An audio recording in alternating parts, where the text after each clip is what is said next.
Hello students. बच्चों, आज class 12th में डिफरेंशिएशन का सेकंड क्लास में आज हम लोग चेन रूल को समझने की कोशिश करेंगे। देखिए, आई थिंक डिफरेंशिएशन से you must be aware and you know how to differentiate the basic functions. Now the motto of today's class is to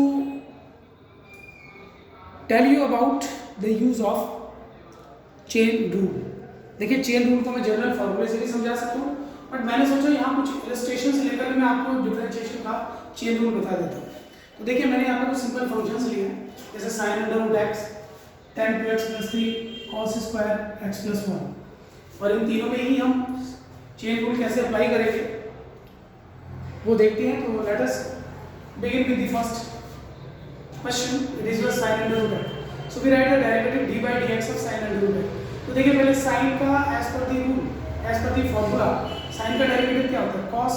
angle को आप ऐसे लिखेंगे, ये तो फंडामेंटल चीज होगी कि sine under root x is equal to cos under root x. अब चेन रूल ये कहता है, जब आपने मेन फंक्शन का डेरिवेटिव फाइंड कर लिया, then you find the derivative of the angle if it is a trigonometric function. तो इसका एंगल है under root x and this in itself is a square root function. So under root x का derivative मैंने आपको क्या बताया था? 1/2 under root x. और उसके बाद अंडर रूट यानी स्क्वायर रूट फंक्शन के अंदर जाएंगे तो वहाँ x है, x का डेरिवेटिव 1 होता है, लिखने की जरूरत नहीं है। तो जो चेन रूल के accordingly sine under root x का डेरिवेटिव है, that is your cos under root x multiplied by 1/2 under root x। आइए सेकंड एग्जांपल में इसी चीज को फॉलो करते हुए देखते हैं। It is your tan 2x + 3, so tan का derivative is sec square. Same angle आप ऐसे लिखेंगे, पहले आपने मेन फंक्शन का डेरिवेटिव निकाला tan का, that is sec square. Write the angle as it is, now multiply as with product आप क्या लिखेंगे? एंगल का डेरिवेटिव। सो 2x का डेरिवेटिव क्या हो जाएगा? 2, x का 1, कांस्टेंट का 0, so it finally becomes what? Becomes 2 only. तो derivative of tan 2x + 3 is sec square 2x + 3 multiplied by 2। Now let us see the third question. इस थर्ड क्वेश्चन में I have introduced the power. अभी तक मैंने linear function लिए थे, अब मैंने cos स्क्वायर करके लिया, cos स्क्वायर x + 1। तो रूल ये कहता है कि अगर कोई भी फंक्शन आपको दिया जाता है, then first of all reduce the power of the function. So the power of the function is 2, तो जैसे x स्क्वायर होता है ना 2x, so it is 2, power is reduced by 1, 2 cos x + 1 ऐसे लिख दिया आपने फंक्शन।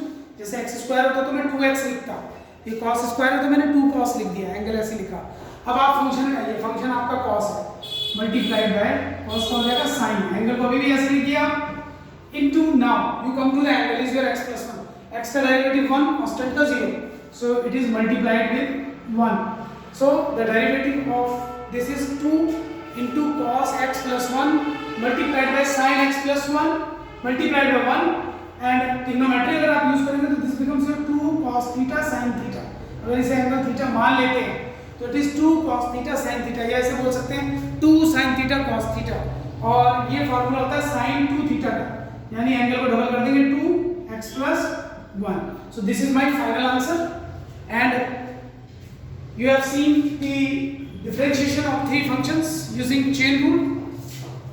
एक फंक्शन मैं आपको और दे देता हूं यहां समझाने के पॉइंट ऑफ व्यू से, जो आप घर पे अटेम्प्ट कर सकते हो।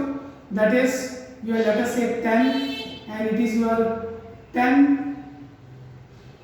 Square 2x। इस फंक्शन को आप जो है डिफरेंशिएट करना यूजिंग द सेम रूल। पहले पावर रिड्यूस करना, पावर रिड्यूस करेंगे तो क्या हो जाएगा? 10x। अब 10x का डेरिवेटिव क्या होगा? sec स्क्वायर, तो sec स्क्वायर आ जाएगा। 2x का क्या हो जाएगा? 2। तो अगर आप इसे अटेम्प्ट करेंगे तो you will be writing the derivative as 2 tan 2x multiplied by sec square 2x multiplied by 2। So this is how you proceed. और ऐसे ही कुछ प्रॉब्लम्स आप अपनी रेफरेंस बुक या एनसीईआरटी से अटेम्प्ट कीजिए, जहाँ डेरिवेटिव के कुछ सिंपल प्रॉब्लम्स में चेन रूल लगाया जाता है। प्रॉब्लम्स को ज़्यादा मैंने कॉम्प्लेक्स नहीं किया। अपनी आने वाली क्लासेस में कुछ और प्रॉब्लम्स लेंगे जिसमें थोड़ी कॉम्प्लेक्सिटी बढ़ाएंगे, और अभी फिलहाल आज की क्लास में इतने ही रखेंगे। And catch you later in the coming classes with some more problems. So students, till then, goodbye।